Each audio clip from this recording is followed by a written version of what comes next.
Namaste, and welcome to our continuing series, Interviews with Aurovilians. And today we have a special friend with us, Holger. Namaste, Holger. Hello. I don't know where to begin because you have so much knowledge and so much experience, but perhaps you could tell me a little bit about your early life and your life in Germany and your experiences there. And then we can go into how you heard of Mother and Sri Aurobindo. Well, any way you like it. Good. Let's do that. So I'm basically from Munich, South Germany, and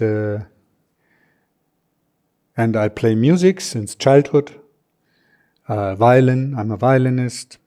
I liked that because when my parents played music together, that was one of the few moments when they were in a good space.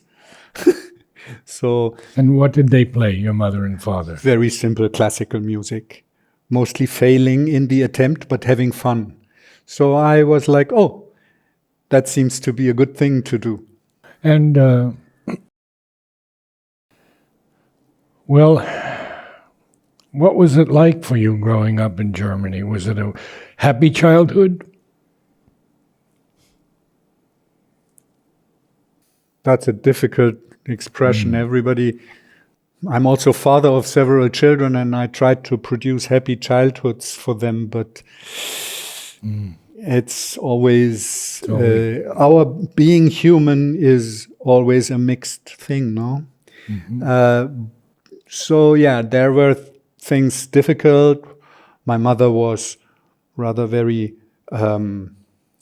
structured mind and taught me thinking properly. That's nice. But then things were also missing. Empathy. My dad was not there much, as most people after the war, most men especially, were busy with, earning money and reconstructing and being important, generally speaking. So that is also my normal German. I'm born 58. 58. So that is, but within that I had actually a good childhood. I didn't have fear, I didn't have hunger, these kind of things. Yeah. That was quite nice. Then there was resistance against this saturated, materialistic, after the war Germany. But that came only with puberty then. When new ideas come, when there is a kind of little bit own process of thinking starting, where things like liberty and equality and fraternity become suddenly visible, and you say, hey, what's that about? That's not right, that's not fair. So for me, from 14 onwards, I saw these things, became quite naturally a socialist, which was quite naturally horrible for my dad, who wanted to make as much money as possible for him and the family. So then it was quite a fallout. And then I experienced quite a bit of alienation from this world and also from my parents. And that was probably the most troublesome time. What did you study in those days? Did you read different books? Yeah, I read books. I was actually quite scientifically interested. Yeah, I thought I would be a biochemist, or astronomy was very interesting. It was time of the moon landing, which I saw, and these kind of things were very inspiring for me. Music, I always got told that I'm not talented enough, because both my parents had the opinion it doesn't matter so much what I do as long as I'm one of the best. That was always their saying. Something I think this is one of the worst heritages. Yeah. Yes. But I don't blame them anymore, because this was all over. It was all Germany was like that, or is still. So music was only coming back through the back door with rock music and with the resistance against all that. I was for a while quite fascinated by the 70s terrorist groups in Germany. Baader-Meinhof. Baader-Meinhof. I Yeah. was quite in following what's happening there and so on. Not attracted to the violence. Somehow this never interested me very much. The resistance interested me. And then I saw that also looking at the reality of socialism, etc. I said this appears not to be a working solution for mankind, at least not yet. So I looked at myself more, and then I found that psychological. I need psychological knowledge about myself. So it sort of started from there, a kind of need for introspection. So I started therapies. With 18 already, I was in a psychotherapy, which was also quite needed if I look back. And what were you reading? What kind of books were you reading then? Philosophical or novels or novels partly.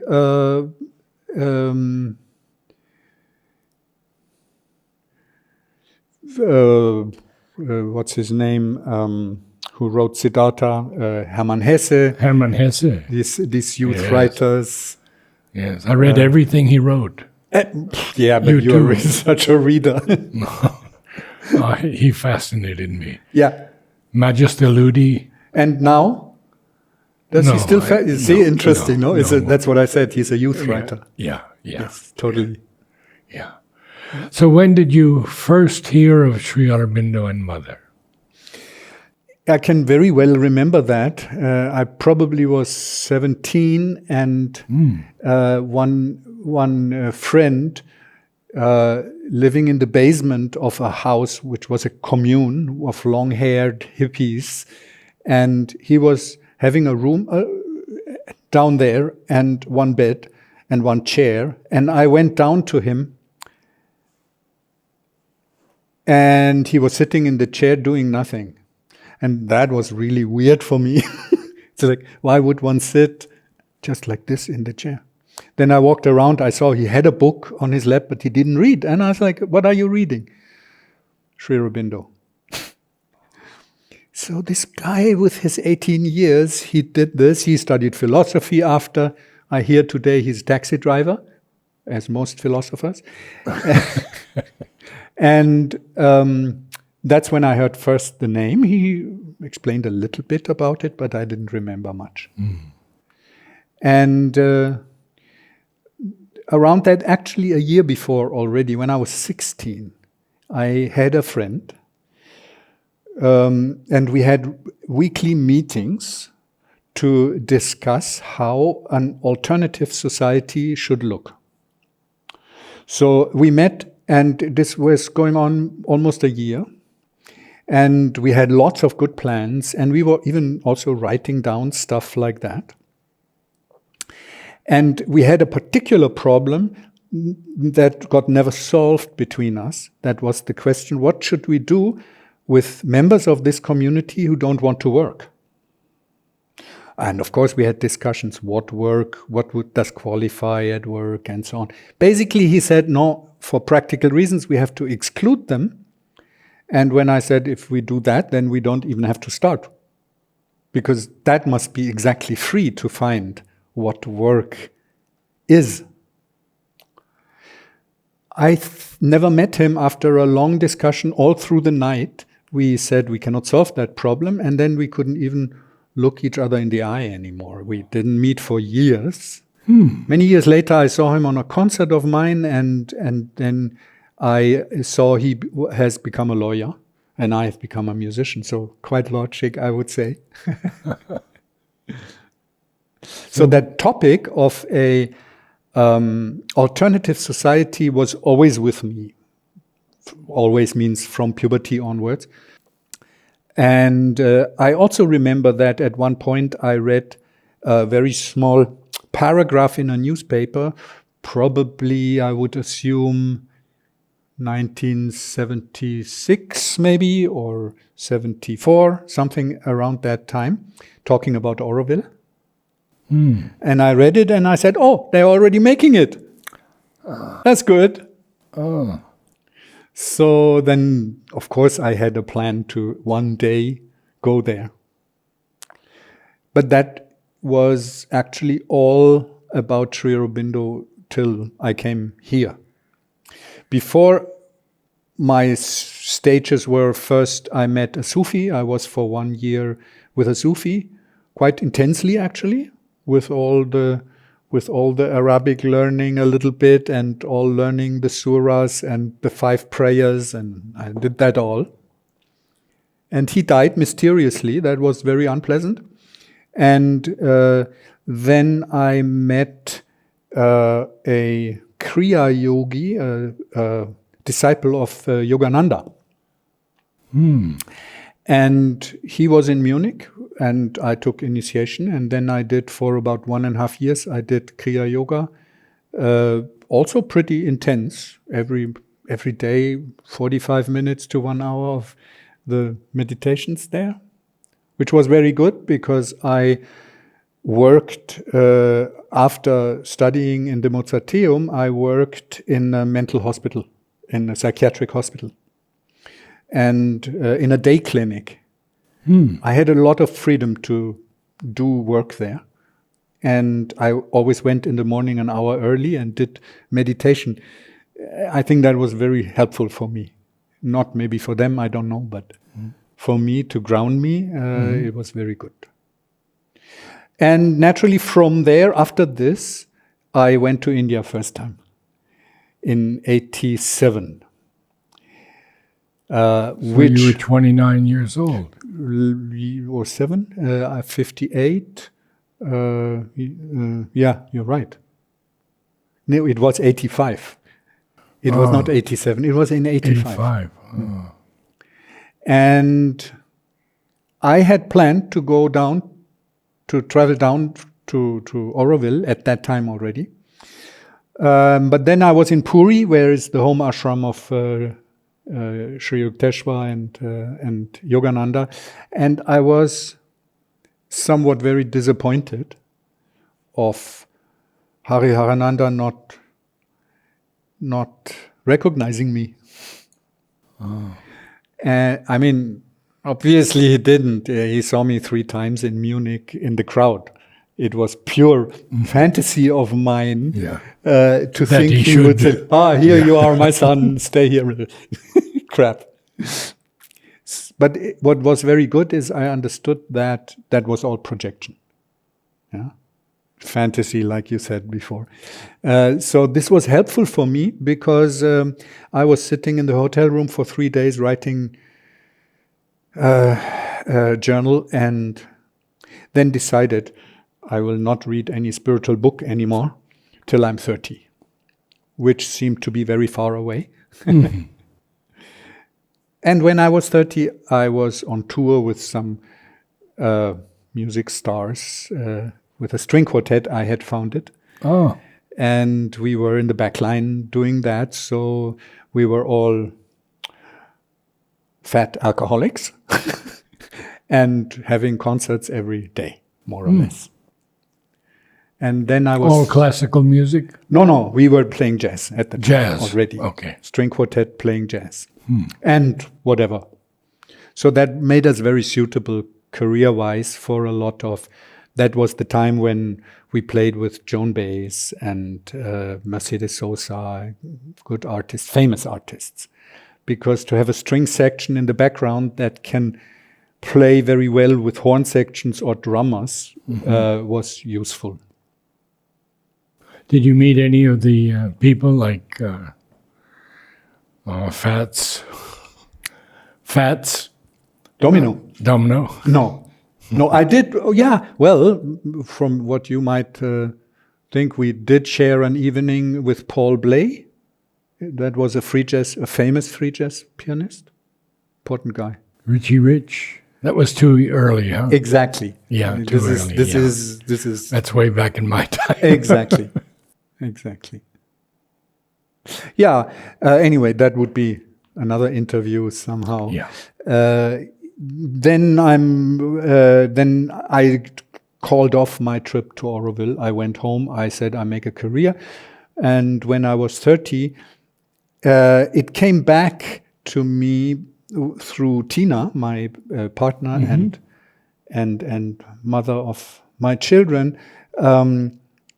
She was very unsatisfied with her situation and had also much less experience in alternative thinking and possibilities of spirituality. She was really a newcomer in that, and she stumbled across Sri Aurobindo with a friend in La Palma, and she also is Aurovilian meanwhile, old lady called Barbara. And then she came home from that trip and says, "There is something like Auroville, have you heard of that?" And I say, "Yeah, sure." We have to see that. And I say, "But India is a very hard country. It's not fun, I was there." And she says, "Yeah, but that we have to see. This is really a possibility." And she had 2 children from first marriage, and we had already our first child. So it was like 5 people. And I'm saying, "Okay, you get the tickets." And she had on the next day 5 plane tickets. Oh. A woman of action. Whoa. Very lovely. So that's how we went to Auroville, which I never regretted. And what were your first impressions of Auroville?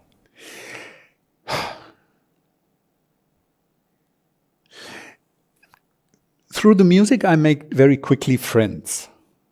Yeah, so I met Nadaka very early. Actually, I played after 4 days. I played a concert with him.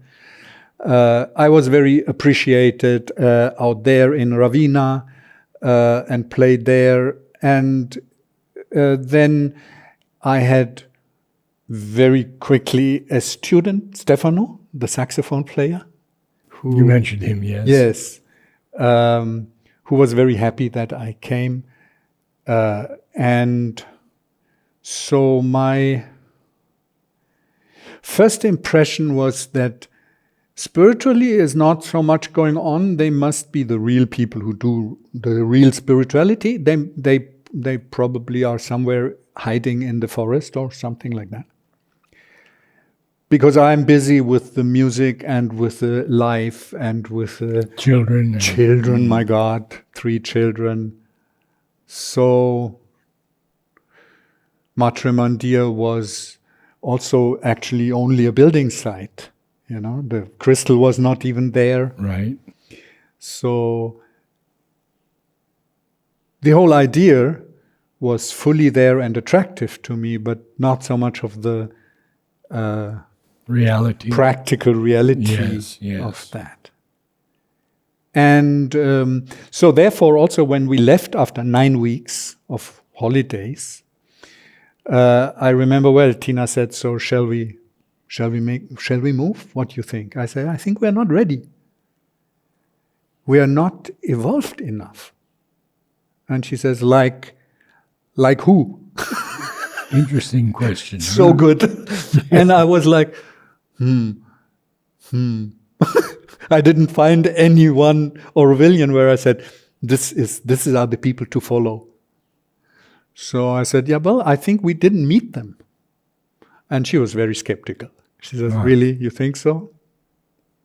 So we kept that kind of on hold. We were not sure what to do. And again, it was so that we got a second baby very quickly after that. And I, at the time, studied with a sitar virtuoso called Imrat Khan, younger brother of Vilayat Khan, in Calcutta. And I had there already a session, and I planned another one, and then Tina got pregnant again.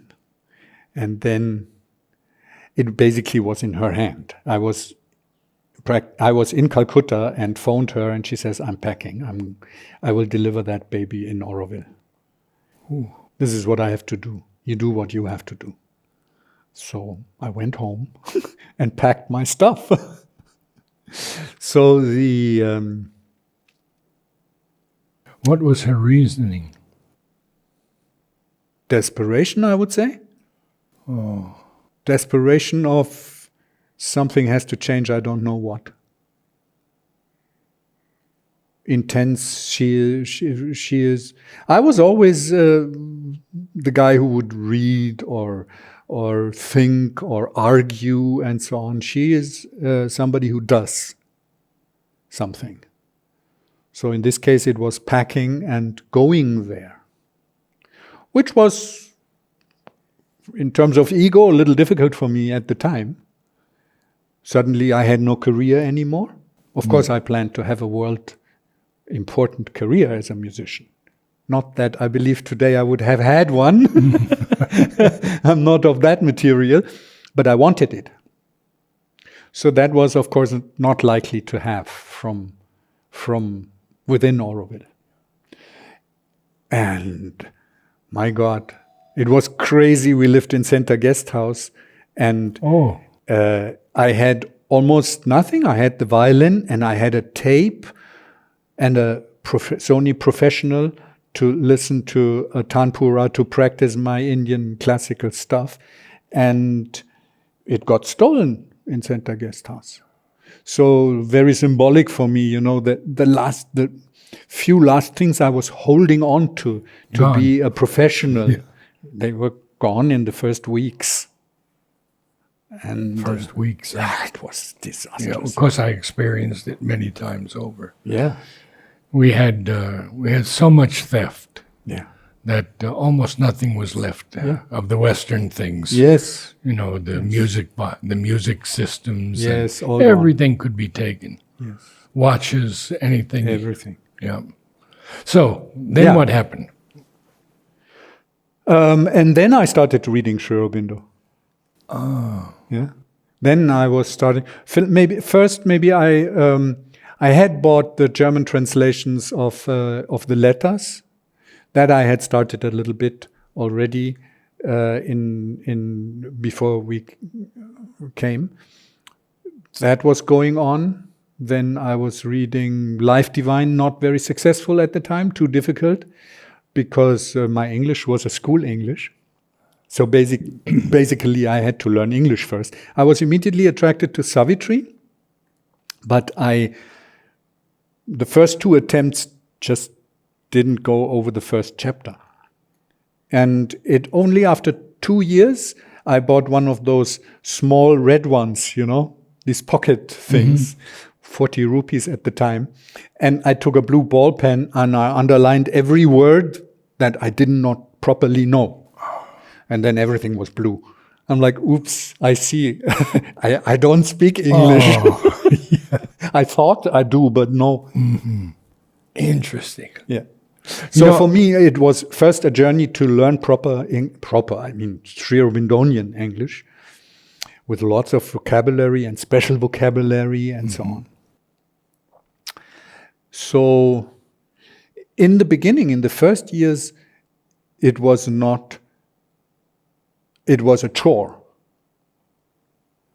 I felt obliged to, living in Auroville, to actually know what it is about. Emotionally, or maybe even soul-wise, I was initially attracted by Ramana Maharshi. Going to that place and seeing this, I discovered this kind of depth in the body sense, which is my formulation of a soul experience, and that was very practical in my meditation. So I could sit there, and I had quite a few intense times there to connect this with the philosophy of Sri Aurobindo took maybe 5 years, something like that. Quite a long time, I would say. Until first in the poems, like Divine Hearing and so on. Then I saw, I know that feeling. And then I understood he doesn't write poems because it's nice. No, he writes them to point to this experience. It's helpful. We have not mentioned Mother yet. Yeah, very true. And for good reasons. To the day, I read quite a bit, not the agenda much. Also, I read Satprem quite a bit in the beginning, and I didn't like it. I felt interesting, oppressed. Even Adventure of Consciousness? Even, of course, I was talking to my parents and everybody who wanted to know and didn't want to know how cool that is. But when I think back now on how I felt while I was reading, I wasn't breathing. Wow. Yeah. Your friend Andre, who I interviewed last week, said that he read Adventure of Consciousness Russian translation. And then he read, I think he said it was Synthesis of Yoga. And a friend of mine, Andrei Shevchenko, had translated those. So that was what brought him to this. There are very different ways of coming.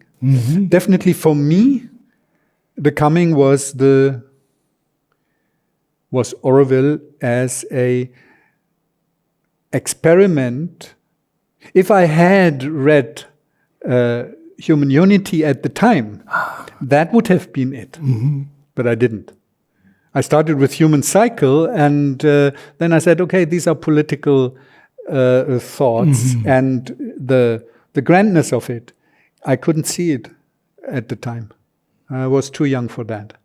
Like when I read it now, I'm like, oh my God, every sentence is like, how does he have this fantastic overview and this kind of leaning back, but still be active? And more than 100 years ago, applicable today. Completely amazing. But when I was 30 or 35, I couldn't see it. I was also thinking probably quite high of myself. And I thought, well, some musings about politics I can also do. What does that have to do with I got it. This kind of thing? But back to Mother now. Yes. And the Charter of Auroville. Well, this is, of course, interesting. This is completely for me from the beginning. It was I would say, in a way, it was almost a religious feeling to go to the amphitheater. And, when Lisa was born, we were there on the 15th of August with the newborn baby, and we were walking in the night with the baby, and this was what is happening.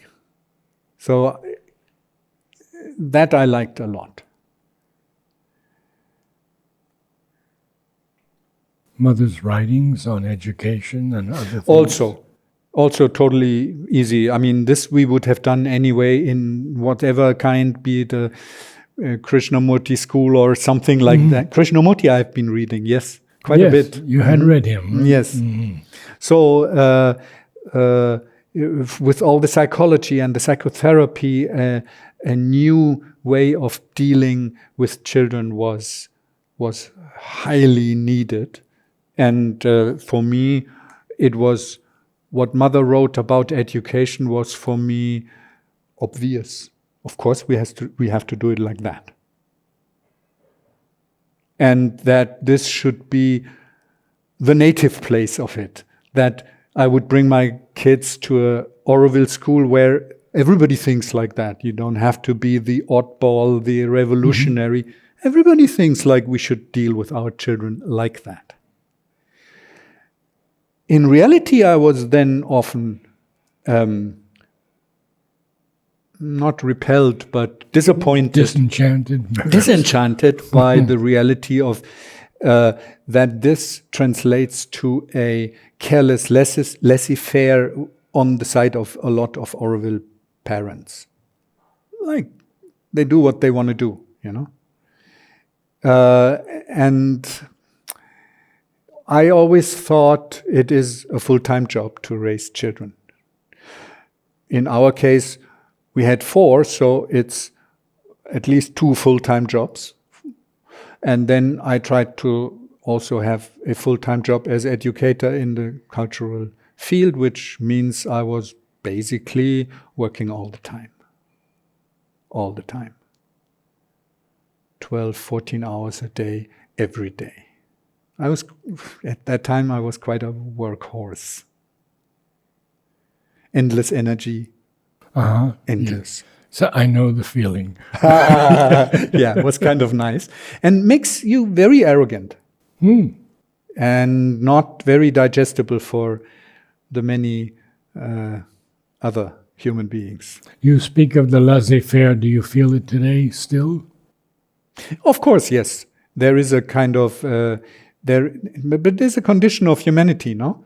If you go to, we just have this much power to distribute.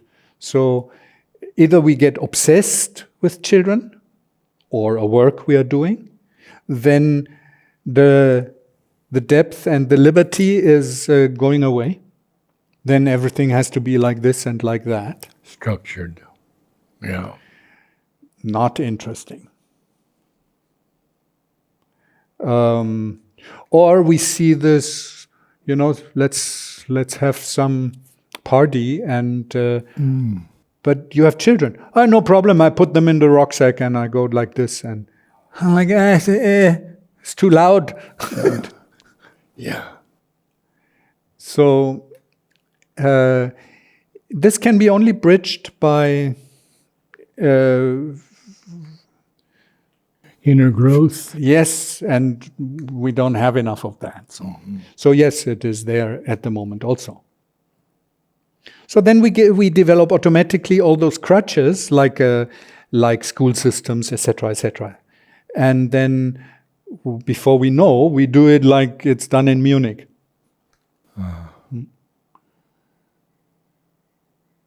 But your children grew up. They were in future school. They were in the older one, the older 2 not, because it didn't exist then. Yeah. So Marco went back with 15. He has a different father, so he finished his school in Germany, in the same school that I went. It was cute. I like that.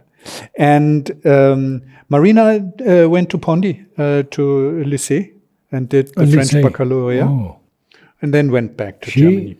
Marina is the second child of Tina. So she's in Munich, has 2 children of her own now, and Marco too. And the small ones, then Jonas was, I think, 2nd year in future school. It was quite a fresh thing. And it was, for us, the big blessing. Yes. It was wonderful. So they didn't have to go to Codecanal or Lycée in the normal system. Wonderful. Yeah, I was, and he was both. Then Lisa 2 years later, also future school.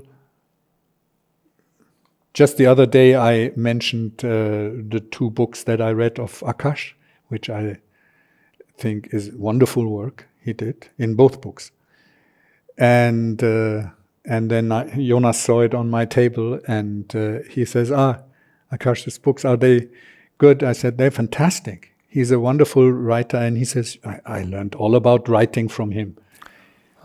He was a very good teacher for Jonas also. So this school was a blessing. While at the same time, this proposed, particularly in the beginning, this last school versus future school, I never liked it very much. I always thought it's good that we have both. It's very useful. Dipti Tiwari had the no school or zero school. All these But she didn't have many students, but yes, but it's there. It's in its own still way. there. It's still there Yeah. and quite nice. And for example, Jonas works tree care with Anadi, and I know Anadi from baby, and it's good. It's okay. Jonas went to study economy, but if you see how they do their business, it's a good example for these two things work very well together. There should not be. All in all, what I in the past 33 years see even more than in the beginning is the multitude is what is one of the greatest gifts that we have within Auroville. Not only that there are like 60 so nations.